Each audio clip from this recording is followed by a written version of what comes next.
विश्वं दर्पणदृश्यमाननगरी तुल्यं निजान्तर्गतम् पश्यन्नात्मनि मायया बहिरिवोद्भूतं यथा निद्रया यः साक्षात् कुरुते प्रबोधसमये स्वात्मानमेवाद्वयम् तस्मै श्रीगुरुमूर्तये नमः इदं श्रीदक्षिणामूर्तये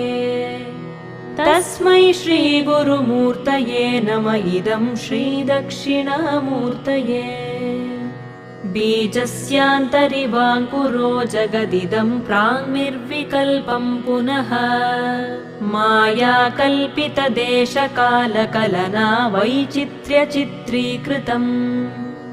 मायावीव विजृम्भयत्यपि महायोगी वयस्वेच्छया